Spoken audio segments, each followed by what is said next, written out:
Sir വരൂ. ആദി,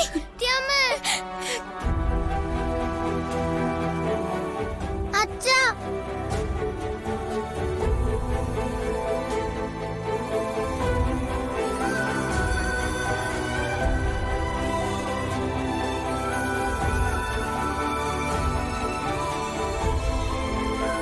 എവിടെയായിരുന്നു അമ്മയുടെ മോൻ? എന്തിനാ അമ്മയെ വിഷമിപ്പിച്ച?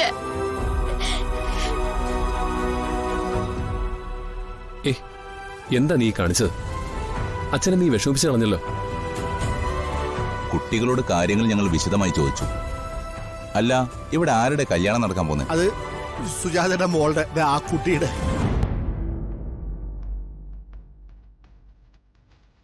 അപ്പൊ ഈ കുഞ്ഞ് നിത്യാമ്മ എന്ന് പറയുന്നത്? അത് സുജാതയുടെ മരുമകളാ. ആദ്യം ആ മോൻ അമ്മയെ പോലെയാ കാണുന്നത് നിത്യയെ. അപ്പൊ അത് തന്നെ കാര്യം.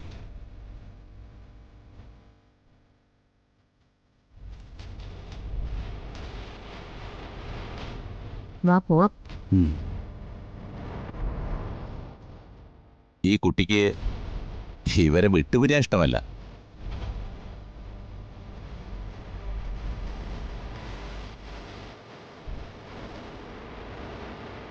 ഇവരെങ്ങോട്ടെങ്കിലും പോയാൽ ഈ കല്യാണം നടക്കില്ലെന്നും അതുകൊണ്ട് അമ്മയെ പിരിയേണ്ടി വരില്ലെന്നും ഇവര് തമ്മിൽ പ്ലാൻ ചെയ്തു.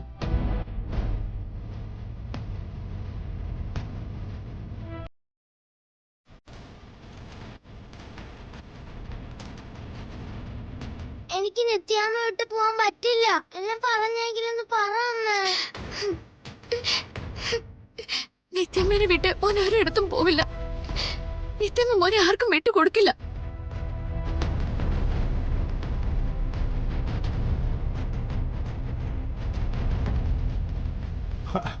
അല്ല സാറേ, ഇതുവരെ ഈ കുട്ടികൾ എവിടെയായിരുന്നു? നിങ്ങൾക്ക് ഇവരെ എവിടെന്നാ കിട്ടിയേ?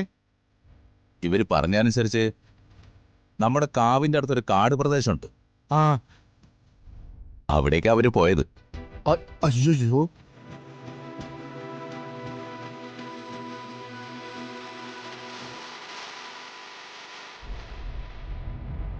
രാത്രി രണ്ടുപേരും പേടിച്ചവിടെ നിൽക്കുകയായിരുന്നു. അപ്പൊ സന്യാസി അവരുടെ മുമ്പിൽ വന്നെന്നും അദ്ദേഹം ഇവരെ സ്റ്റേഷനിലെത്തിച്ചെന്നാ ഇവരുടെ മൊഴി.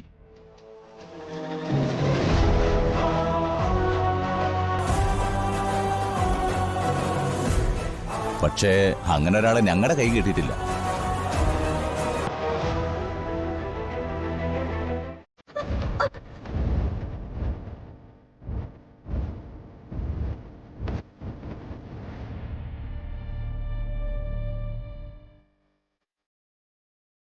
ജ്യോതി,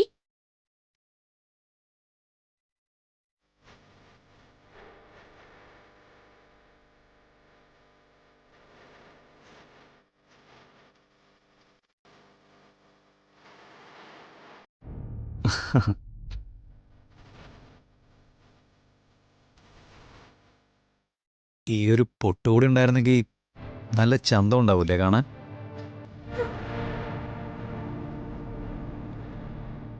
അല്ലേ നിത്യ?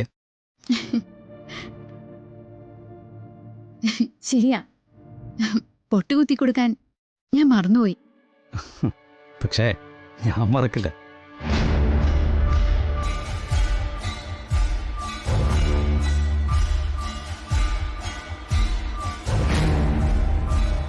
ഒന്നും മറക്കില്ല.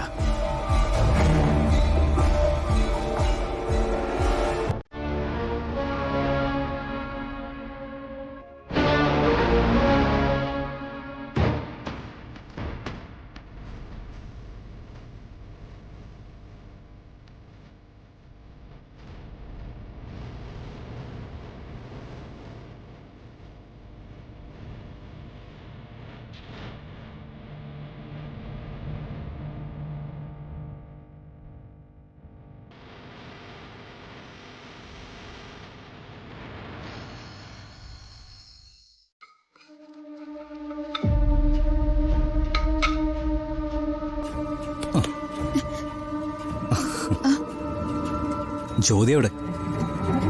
മുറിയിലുണ്ട്. ഞാനേ ജ്യോതിക്കൊരു സാരി എടുത്തു. കൊള്ളാവോ? കൊള്ളാലോ. ഇത് ജ്യോതിക്ക് ഇഷ്ടപ്പെട്ട നിറം. ആണോ? വാങ്ങാൻ പോയെങ്കിലും ഞാൻ കുറച്ച് ടെൻഷനിലായിരുന്നു. അവൾക്ക് ഏതാ ഇഷ്ടപ്പെടുന്നത് എനിക്കറിയില്ലല്ലോ. ഞാൻ നിങ്ങളുടെ മനസ്സറിയാൻ ശ്രമിക്കുന്നൊക്കെ ഇപ്പോഴല്ലേ. ഞാൻ അവളെ വിളിക്കാം. ജീവൻ തന്നെ നേരിട്ട് കൊടുത്തേക്ക്.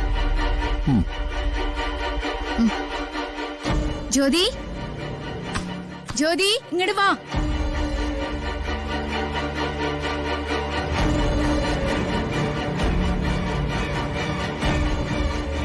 ജ്യോതി, ഏട്ടൻ നിനക്ക് വാങ്ങിച്ചുകൊണ്ടുവന്ന ഗിഫ്റ്റ് കണ്ടോ? ഇഷ്ടമായി നോക്ക്.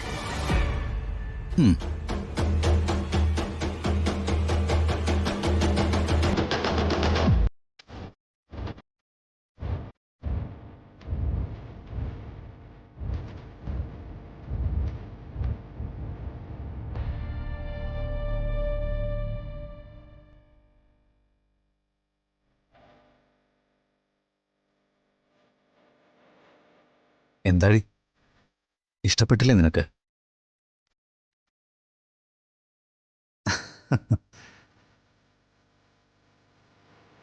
നിത്യ പറഞ്ഞല്ലോ ഇത് നിനക്ക് ഇഷ്ടപ്പെട്ട നിറവാണെന്ന്.